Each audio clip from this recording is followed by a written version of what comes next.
अस्सलाम वालेकुम व्यूवर्स, आप देख रहे हैं इजी लर्निंग। आज की हमारी वीडियो जिस टॉपिक पर है उस टॉपिक का नाम है law of conservation of a मास। इस वीडियो में हम देखेंगे कि law of conservation of a mass क्या कहता है एंड उसको एक एग्जांपल के थ्रू जस्टिफाई भी करेंगे कि एंड उसको प्रूव भी करेंगे कि law of conservation of a mass जो कहता है वो ठीक कहता है। तो चलते हैं अपने टॉपिक की तरफ। तो law of conservation of a mass देख लेते हैं, इसका बैकग्राउंड देख लेते हैं। Law of conservation of a mass was given by the Antoine Lavoisier in 1774। ये लॉ इंट्रोड्यूस करवाया था 1774 में एंथोनिया लिवॉइजर ने and he is the father of modern chemistry. ठीक है, law of conservation of a mass क्या कहता है ये देख लेते हैं। The law state that mass can neither be create nor destroyed during chemical reaction one form to another form. Mean कि आपका कोई सा भी रिएक्टेंट, जब आप कोई सा भी केमिकल रिएक्शन करवाते हैं तो केमिकल में ना तो चेंज आए, कोई मीन्स के वेट से कोई चेंज ना आए।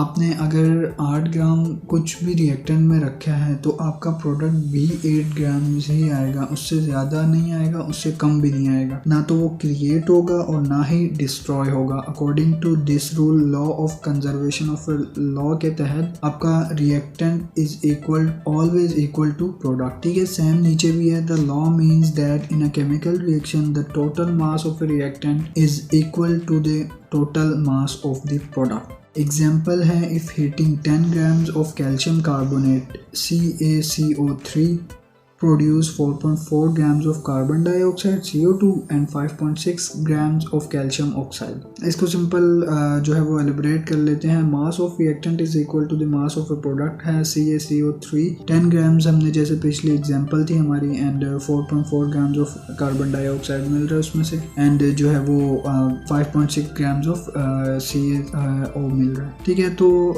इसमें ये भी एग्जांपल आप ले सकते हैं वाटर की। बेसिकली इसमें आप वाटर की एग्जांपल भी ले सकते हैं, जैसे 2 grams of hydrogen plus 16 grams of oxygen आपका रिएक्टेंट है, तो आफ्टर द प्रोडक्ट जो आपके पास आएगा इट्स 18 grams ऑफ वाटर होगा। तो वो भी एग्जांपल इस पे बेस करती है। तो जो भी इक्वेशन जिसमें reactant is equal to product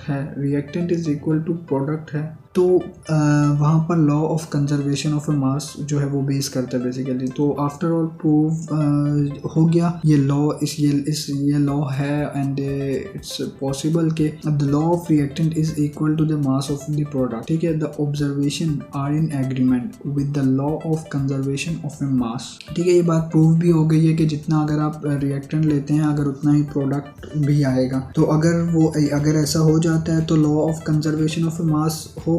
तो ऐसा हुआ है अभी प्रीवियस एग्जांपल में। एक तो एग्जांपल मैंने आपको दिखाई है आपकी LCD पे, लेकिन एक मैंने जो है वो आपको वॉइस के जरिए भी बताई है। तो मींस के ये लॉ इट्स पॉसिबल, ऐसा हो सकता है कि reactant is equal to product. ठीक है, after all thank you and viewers, अगर आपको ये वीडियो अच्छी लगी है तो प्लीज़ इसे लाइक कर दिएगा एंड चैनल को सब्सक्राइब कर दें एंड बेल आइकन को दबाना ना भूलिएगा ताकि इन फ्यूचर में हमारी कोई भी आने वाली वीडियो आप तक जो है वो जल्द से जल्द पहुंच सके। एंड आपका कोई भी सवाल हो तो प्लीज़ उसे जो है वो कमेंट बॉक्स में मेंशन कर दिएगा। एज सुन एज पॉसिबल इंशाल्लाह आपके क्वेश्चन का भी आंसर मैं जो है वो दे दूंगा। एंड आफ्टर ऑल अपना ख्याल रखिएगा। अल्लाह हाफिज़ and see you in next video.